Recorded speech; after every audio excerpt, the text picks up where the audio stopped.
Nous sommes toujours le 29 août 2021. Donc retour sur le lieu de la destruction de la Renoue du Japon. Donc nous voyons la petite cabane en fer là, de l'autre côté de ruisseau. C'est un point de repère pour montrer que c'est bien l'endroit où j'étais venu le 2 mai 2021 pour détruire la Renoue du Japon. Donc j'avais fait cette vidéo à cet endroit.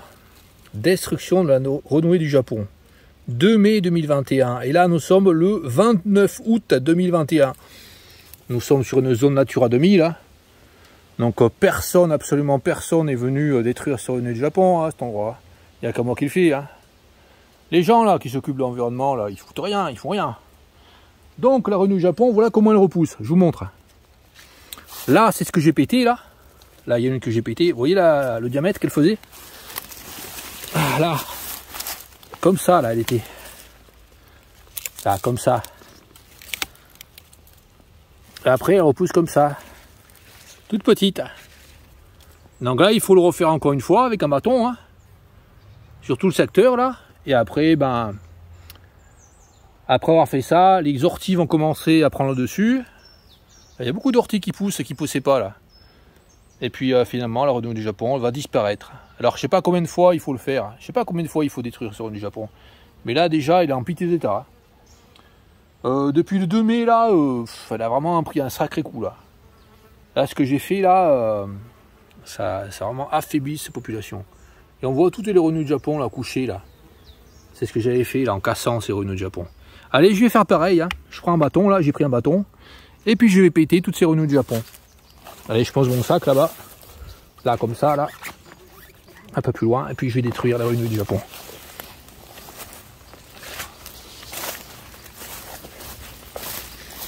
Après, toutes les autres plantes autour là, cette bardane, vont pouvoir pousser. Et là vraiment, c'est vraiment nettement différent par rapport à ce qu'il y avait avant. Allez, et je vais, enfin, ce que je devrais faire en fait, c'est là maintenant ce stade plutôt prendre un outil, parce que là je vais les détruire, mais sans détruire les orties. Donc là, ça y est, c'est là qui était détruite à moitié, là. Je continue, là.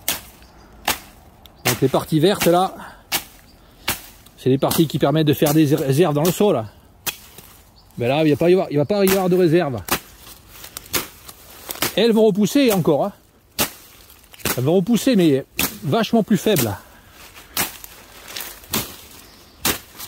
Encore plus faibles. Là, je fais attention, là, parce qu'elle a les orties, là. Je laisse l'ortie bien, là. Là, et là. Je vais péter ces deux, là. Même si c'est pas cassé jusqu'au sol, c'est pas grave. Ça les affaiblit vachement, là. Là, elles sont cassées, ça les affaiblit. C'est hyper tendre.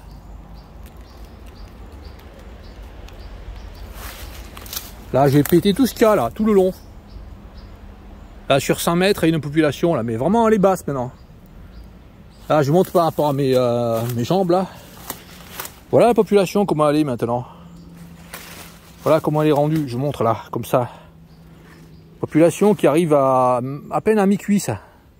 Alors qu'avant, cette population, ça m'arrivait au niveau de la tête. Ça atteignait 1,80 m, même 2 mètres.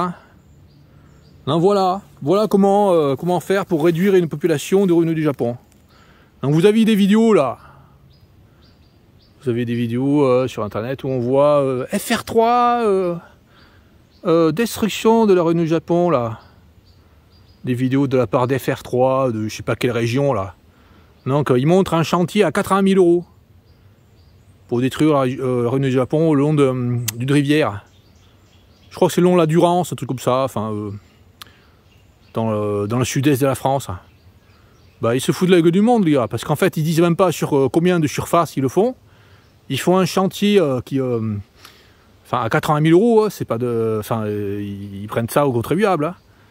Et ils prennent des engins, donc des engins de tractopelle, ils font des trous énormes, dans le sol, là, alors qu'en fait, il suffit de faire ça, ce que je fais, là. Là, comme ça, je montre encore. Un bâton que j'ai trouvé, là, tout à l'heure, là. Et puis, là. Et là, la renouée du Japon, là, elle va être en sacré mauvais état, là. Parce qu'elle repousse toute faible. Ouais, elle va être en piteux état, En plus, là, l'hiver va arriver. Elle n'aura pas fait de réserve suffisamment. Donc voilà comment il faut s'occuper de la Renouille Japon. Et puis là, quand je vois cette plante là, un sureau, et ben surtout j'évite de le péter.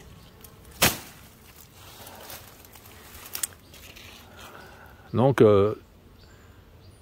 super avancement là de la destruction de ce Renouille du Japon. Plante invasive, hyper nuisible, que vous pouvez trouver sur le guide des plantes invasives. Le guide édition Belin, des plantes invasives, et également sur votre livre qui parle des plantes invasives. Ouais, c'est là, comme ça, là. C'est là, comme elle est fine. Je montre par rapport à mes doigts comment elles sont fines maintenant.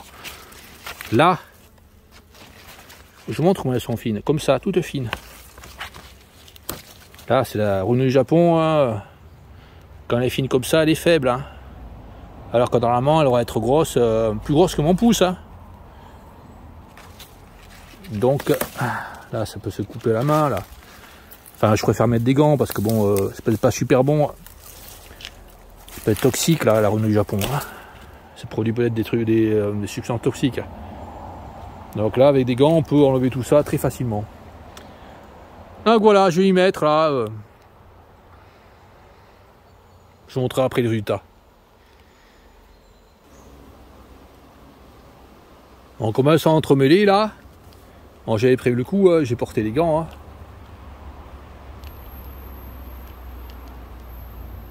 Hein. J'ai porté les gants et je vais pouvoir arracher là, ou casser hein, tout simplement. Hein. Le simple fait de les casser, ça les affaiblit considérablement.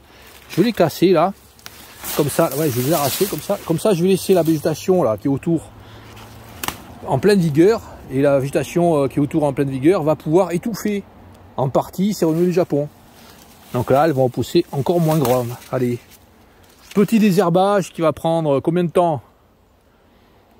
Là, un quart d'heure, là, j'ai fait 5 mètres de longueur, là. Un quart d'heure, je vais faire 5 mètres de longueur de ruisseau. Et cette population, là, elle va disparaître.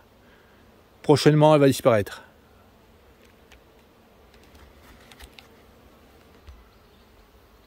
Et voilà, environ un quart d'heure après, bah, tout est détruit, tout est coupé.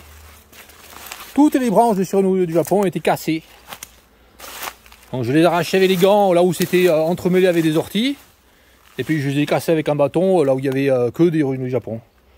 Donc là on peut voir qu'il y a un tapis au sol, là, de Renouilles du Japon pété.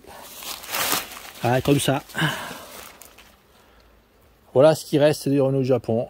Et puis après, ben, elles vont avoir du mal à repousser, elles vont repousser encore plus petites. Ainsi de suite, de plus en plus petites. Et au bout d'un moment, ben, elles vont plus repousser du tout, puisque les orties vont prendre le dessus. Hop, il en reste une là, peut-être.